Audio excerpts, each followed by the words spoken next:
number 31 2024 under section 302 307 IPC 727 Arms Act 16 18 20 UAPA Act में एक बहुत बड़ी सफलता आज हमें हासिल हुई है। ये उसी केस से रिलेटेड है जो कि 9 जून 2024 को मिलिटेंट्स ने एक नापाक इरादे के साथ शिवखोड़ी से आती हुई पिलग्रिम्स की बस पे अटैक किया था।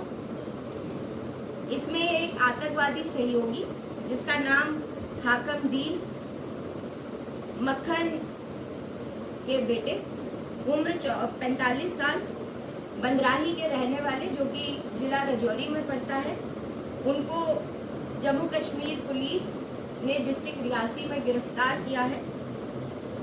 ये व्यक्ति ने कई बार आतंकवादियों को भोजन और आश्रय प्रदान करने में उनकी मदद की थी, साथ ही साथ उनको अपने घर में शरण दिया था। इस व्यक्ति ने गाइड के रूप में उनको घटना स्थल तक पहुंचाने का भी काम किया था। ये एक मिलिटेंट एसोसिएट है जिसने इस हमले को अंजाम देने के लिए एक मुख्य भूमिका निभाई थी। आगे की इंटेरोगेशन और केस की इन्वेस्टिगेशन जारी है। Thank you. जैसा मैंने कहा कि इन्वेस्टिगेशन जारी है, तो अभी इसका मैं डिस्क्लोज नहीं कर पाऊंगी।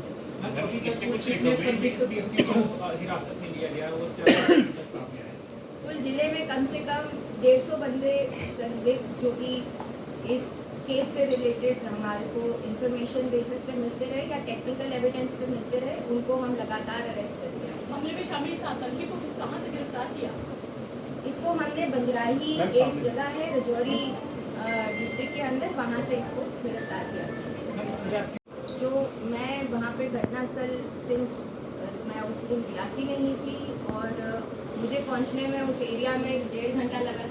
बाकी जो हमारे थाने की नफरी है और जो हमारे इमीडिएट नाके की नफरी है वो वहाँ पे पहुँच गई थी। वो वीडियोस और फोटोग्राफ्स मैंने भी देखे हैं। वो लोग इंजर्ड को रेस्क्यू करने में शामिल था।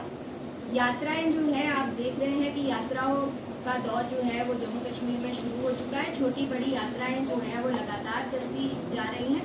शिवखोड़ी की यात्रा जो है वो पूरे साल भर चलती है। हम जर्नली अलर्ट रहते हैं ड्यूरिंग यात्रा, और एक जर्नली हमने अलर्ट रखा हुआ था। उस दिन स्वेरिंग इन सेरेमनी भी थी नई गवर्नमेंट की, साथ ही इंडिया पाकिस्तान का मैच भी था। वी वर अलर्ट एंड कोई स्पेसिफिक इनपुट इसके अटैक के रिगार्डिंग पुलिस के पास नहीं।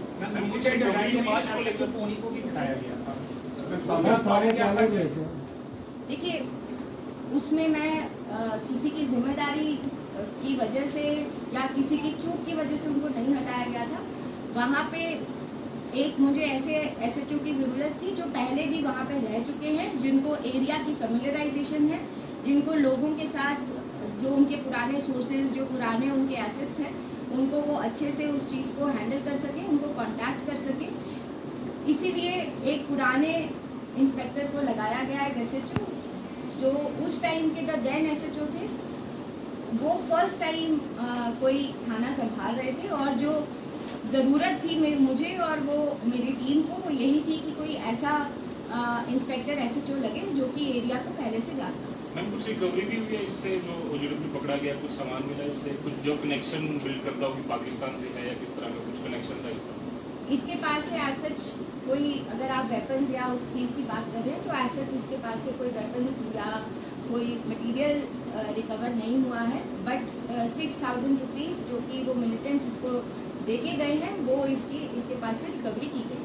मैं यात्रा में किस तरह की कमी देखी जा रही है इस हमले के बाद? कहीं ना कहीं यात्रा में एक पैनिक की सिचुएशन है, वो अगले दिन से ही स्मूथली दोबारा वैसे चल रही थी। शिवखोड़ी श्राइन में भी और श्री माता वैष्णो देवी श्राइन में भी लोग जो है वो जैसे आया करते थे वैसे ही कंटिन्यूसली आ रहे हैं।